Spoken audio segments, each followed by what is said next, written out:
Сәлеметсіздер ме, құрметті студенттер? Қоршаған ортаның жағдайын бақылау мен қорғау пәні бойынша қоршаған ортаның сапасын бағалаудың санитариялық, гигиеналық және экологиялық критерийлері атты тақырыбымызды бастаймыз.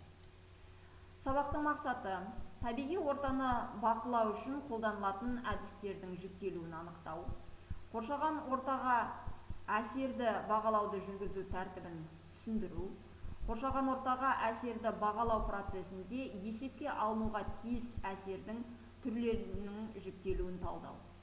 Міндеті: қоршаған ортаға әсерді бағалауды жүргізу барысындағы қолданылатын негізгі нормативті құжаттар туралы мәлімет беру. Күтілетін нәтиже: қоршаған ортаны ластаушы көздерді түгендеу және бақылауды жүргізеді. Қоршаған ортаның жағдайын бағалау және есепке алу әдістеріне метеорологиялық бақылау, температураны өлшеу, судың химиялық құрамын, тұздылығын, мөлдірлігін, топырақтың ортасының сипатын анықтау, радиациялық фонды өлшеу, ортаның химиялық және бактериялық ластануын анықтау және тағы басқалар жатады.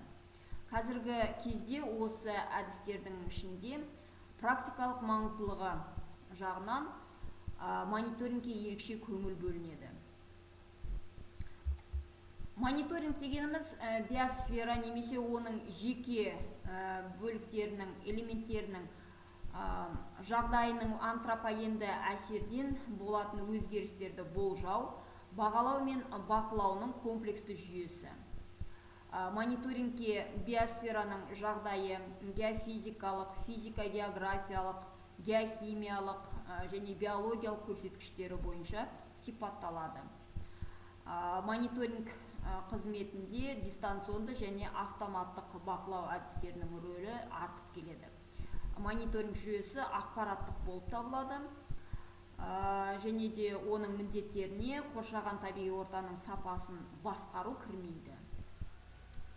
Кадастр дегеніміз елдің, мемлекеттің экономикалық ресурстарды туралы негізгі мәліметтердің үздіксіз бақылау негізінде жүйеге келтіріп ресми түрде жасалған жиынтығы. Кадастрда ресурстар мен нысандардың орналасуы, олардың шамасы, нысандардың құндық бағасы мен кірісін құрайтын сапалық сипаттамалары туралы деректер беріледі. Кадастрдың белгілі бір түрлері ол жер кадастры, су кадастры, тағы басқалар. Мысалы, экологиялық мониторинг жүргізу үшін келесі кадастр түрлері жасалынады. Шайынды суларды жіберу кадастры, атмосфералы ластаушы көздердің кадастры, радиоактивті қалдықтардың, техногенді қалдықтардың, жоғары улы қалдықтардың кадастры, тағы басқалары. Қазіргі кезде Қазақстанда мониторинг жүргізуге ерекше көңіл аударатын мәселелер ол мұнай өндіру қызметінің нәтижесіндегі мұнаймен ластану, магистралды су жүйелердің Ертіс, Сырдария, Нұра, Оралдың суының ластануы, ірі өндіріс орталықтарының Алматы, Лениногорск, Өскеменнің ауасының ластануы, радиоактивті газ, радон көп бөлінетін территориялар, Семей аймағы мен басқа жарылыстар жүргізілетін жерлердегі радионуклеидтермен ластанған территориялар, жердің деградациялары және ауру картасын жасау. Аймақтық мониторинг дегеніміз көршілес табиғат жағдайларынан ерекшеленетін үлкен кеңістікті алып жатқан аудандар мониторингі. Қоршаған ортаның әсерін бағалау кезінде негізгі нормативтік құжаттар болып келесі құжаттар саналады. Ол қоршаған ортаны қорғау туралы, ерекше қорғалатын табиғи аумақтар туралы, экологиялық сараптама туралы, жануарлар дүниесін қорғау, өндіріс өндіру және пайдалану туралы, жер туралы заңдар, сондай-ақ орман кодексі, су кодексі, мемлекеттік стандарттар, тағы басқа нормативтік құжаттар негізінде жасалынады. Қоршаған ортаға әсерді бағалауды жүргізу тәртібі келесі.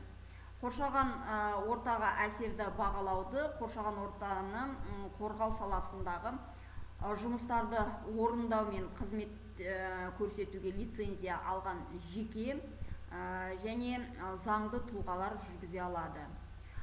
Қоршаған ортаға әсерді бағалау жөніндегі жұмыстарды ұйымдастыру мен қаржыландыруды жоспарланып отырған қызметтің тапсырыс беруші қамтамасыз етеді. Және де қоршаған ортаға әсері бағалау әзірлеменің жүзеге асыратын жеке және заңды тұлғалар шартқа сәйкес қоршаған ортаға әсерді бағалау жүргізген алынған нәтижелердің дұрыстығы, толықтығы мен сапасы үшін тапсырыс беруші алдында жауапты болады. Қоршаған ортаға әсерді бағалау ресми орындау кезінде Қазақстан Республикасының экологиялық заңнамасы талаптарының сақталуын, бақылауды қоршаған орта қорғау саласындағы әлеуетті орган жүзеге асырады. Сонымен қорытындылай келе, Қазақстан Республикасы қоршаған ортасының сапасы туралы ұлттық баяндаманы дайындау жөніндегі жұмыстарды жалғастыру қажет. Бұл мемлекеттік басқару органдарының, ғылыми, қоғамдық ұйымдарды және халықты қоршаған ортаның сапасы туралы объективтік ақпаратпен қамтамасыз етуге мүмкіндік береді. Осымен, құрметті студенттер, бүгінгі қоршаған ортаның сапасын бағалаудың санитариялық, гигиеналық және экологиялық критерийлері атты тақырыбымыз аяқталды. Келесі бағалау критерийлерге назар аударыңыздар және осы критерийлерді ескере отырып, Платонус платформасындағы Word документіндегі берілген тапсырманы орындап, платформаға жүктеулеріңізді сұраймын. Назарларыңызға рахмет, сау болыңыздар.